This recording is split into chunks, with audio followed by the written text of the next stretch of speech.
You don't lose because you're weak. You lose because you're playing a game that was never meant to be fair, and the moment you accept the rules, you've already surrendered something you won't get back. Most people don't notice when the trap closes, because it closes quietly, politely, under the promise of balance and honesty. And by the time discomfort appears, they assume it's their fault. That assumption is the real weapon. Somewhere early in life, you were trained to respect the visible rules, to trust the surface, to believe that outcomes reflect effort, and that belief still controls your reactions more than you want to admit. Look closely and you'll see it everywhere. In rooms where smiles are calm, in negotiations where voices stay soft, in games where everyone pretends the table is clean. The most dangerous players don't rush, don't threaten, don't raise their voice. They let you feel safe enough to reveal how you think. While you're trying to be correct, they're busy being precise. While you're focused on what's allowed, they're focused on what's invisible. Power never announces itself when it's real. It waits until you've already adjusted your posture around it. The illusion of fairness exists to keep predictable people predictable, to keep them investing emotionally in outcomes they don't control. Every time you explain yourself, every time you hesitate out of principle, every time you expect reciprocity, something is being measured. Not your strength, but your limits. The quiet advantage belongs to the one who understands that the appearance of honesty is more valuable than honesty itself, because appearances shape behavior, and behavior decides winners long before results appear. You think deception looks aggressive, but true deception looks reasonable, patient, even generous. It gives you just enough to keep you seated. This isn't about cheating loudly, it's about structuring the environment so others police themselves for you. The game works because most people fear being seen as unfair more than they fear losing. That fear keeps them compliant. That fear keeps them open. Somewhere across the table, someone has already accepted that being liked is optional, but being underestimated is essential. They're not breaking rules. They're letting you believe the rules protect you.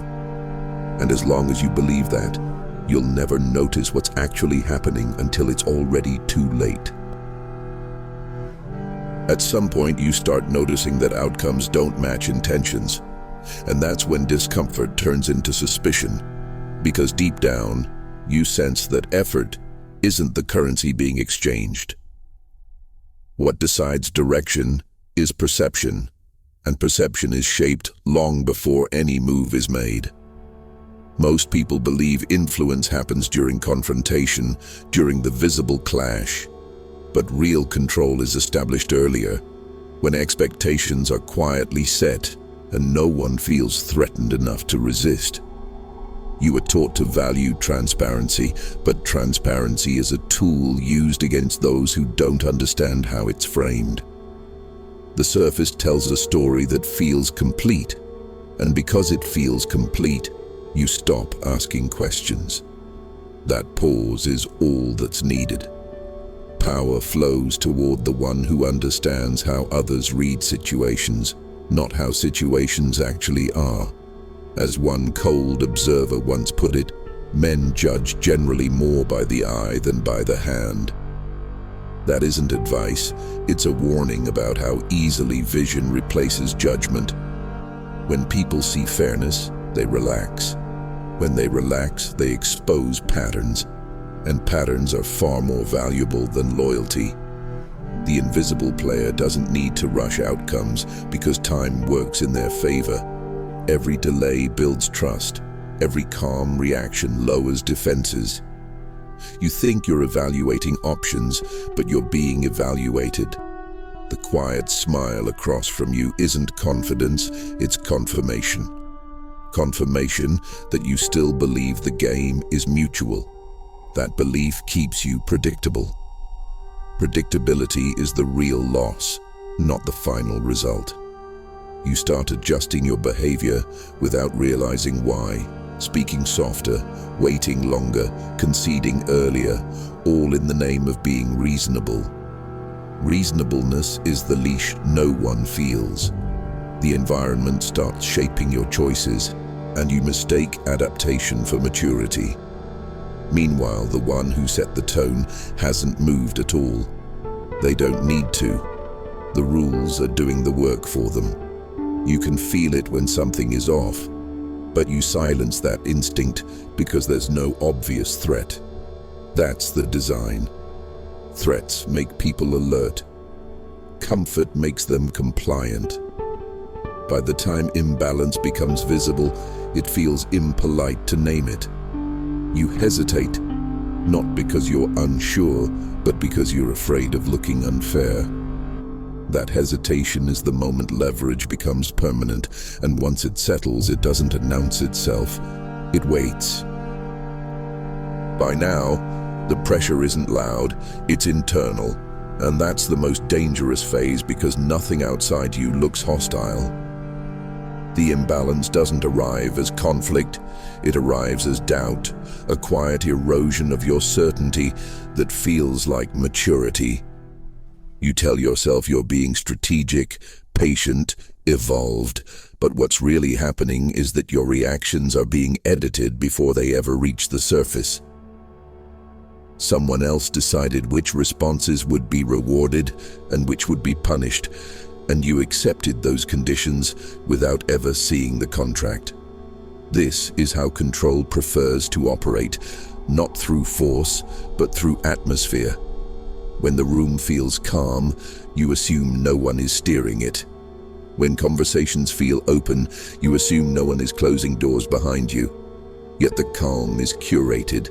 Every signal you give is collected, not emotionally, but mechanically.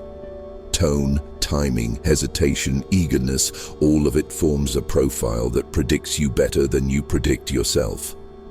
The one across from you doesn't interrupt because interruption reveals intent. Silence reveals direction. You begin to feel watched without eyes, pressured without words, guided without touch.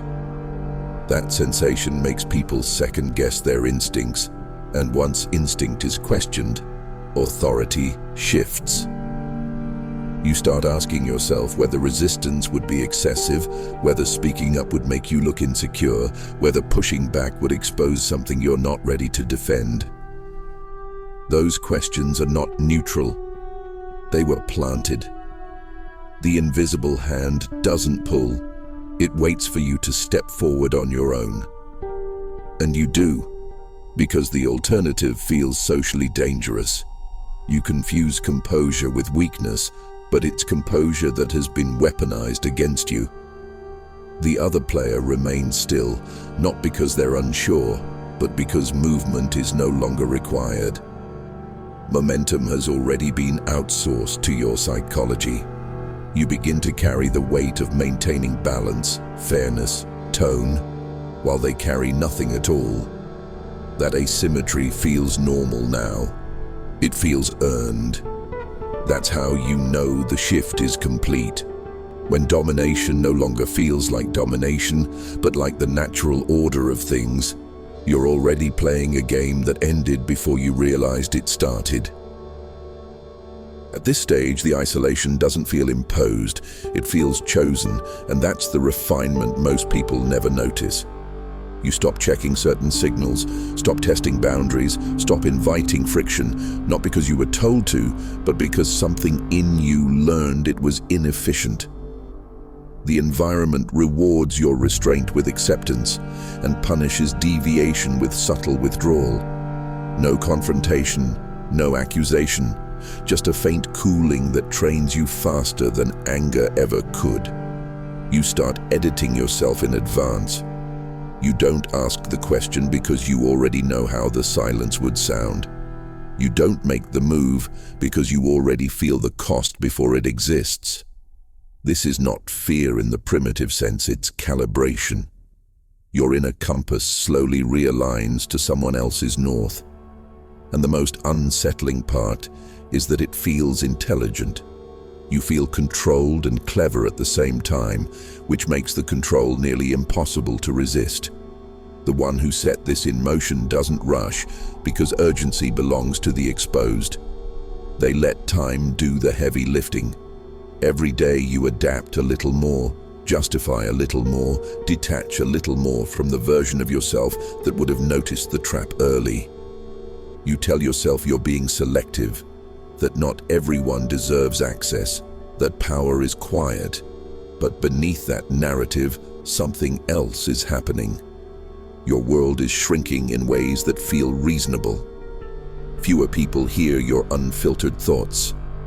Fewer moments exist where you act without calculation. Fewer exits remain because you stopped mapping them. This is how leverage compounds, not by tightening the grip, but by narrowing the space you believe you're allowed to move within.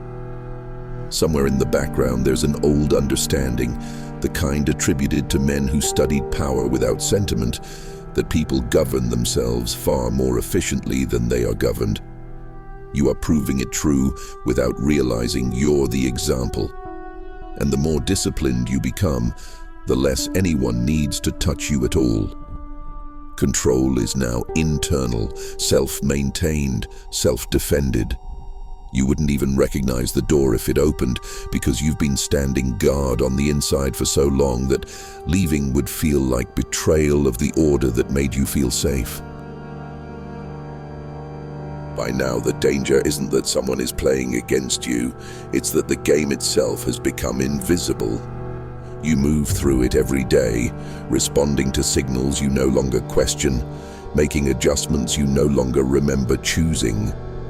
Nothing dramatic happens, no obvious betrayal, no loud reversal, just a steady confirmation that order is maintained as long as you stay inside the lines that were never drawn. You begin to mistake predictability for safety. You start believing that calm means fairness, that silence means stability, that the absence of conflict means the absence of threat. But beneath that surface, the structure is already locked.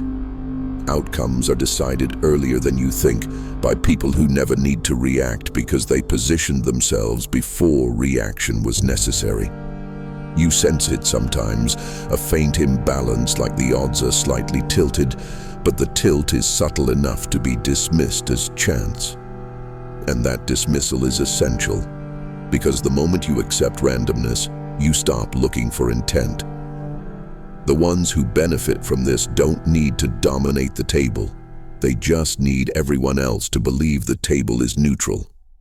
They smile at the right moments, lose small hands convincingly, let others feel clever, even generous.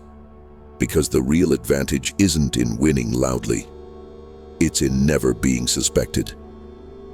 You watch others struggle harder, the more they try to play correctly, and you tell yourself effort will eventually be rewarded, that consistency equals justice. Meanwhile, the quiet figure across from you is never rushed, never reactive, never exposed. Their confidence doesn't come from certainty, it comes from asymmetry. They know what you don't, and more importantly, they know you won't look for it. The rules you follow so carefully are only relevant to those who believe in them. Somewhere along the way, you start defending the system that limits you, correcting others when they question it, feeling discomfort when someone points out the imbalance you've learned to ignore. That discomfort isn't loyalty, it's conditioning. And the longer it persists, the harder it becomes to separate your own judgment from the structure that shaped it. You're still playing, still thinking, still choosing, but only within a frame that was designed to make every choice lead to the same place. By the time you feel something is wrong, you won't be able to name what changed, only that the room feels smaller, the exits feel farther away, and the person who benefits from all of it never had to touch the cards at all. At this point, the realization doesn't arrive as shock, it arrives as weight. You feel it in how careful you've become, how instinctively you lower your voice, how you sense consequences before actions without ever seeing the chain that connects them. The system hasn't trapped you by force, it has narrowed your perception until escape feels irrational. You tell yourself it's smarter to adapt, safer to comply, wiser to wait. And in that waiting, something erodes quietly.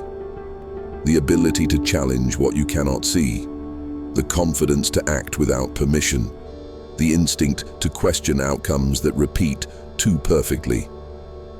Those who engineered this never needed obedience, they needed predictability. A player who follows the rules is useful, but a player who believes the rules are sacred is indispensable. You've seen how quickly dissent is framed as immaturity, how suspicion is labeled paranoia, how curiosity is softened into harmless theory. Control doesn't silence you, it teaches you to self-regulate, to pause before speaking, to calculate before feeling, to distrust your own discomfort more than the structure causing it. Somewhere in the background, an old truth lingers, rarely spoken because it destabilizes everything. Men judge generally more by the eye than by the hand. What appears clean is trusted, what feels smooth is assumed honest, and what operates quietly is rarely challenged. The invisible cheetah thrives here, not because he hides constantly, but because no one believes cheating is possible in a system that looks so well lit. And once you accept that appearance governs judgment, you begin to see how easily attention is guided, how outrage is choreographed, how fear is released in measured doses to keep everyone facing the same direction. There is no dramatic ending to this awareness, no moment of triumph.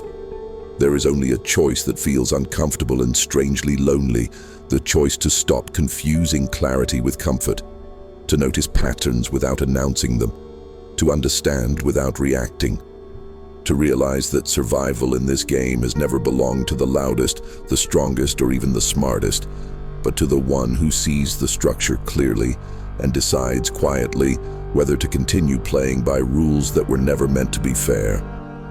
And once that thought settles in your mind, you'll understand why walking away was never the real threat. Seeing the table for what it is was.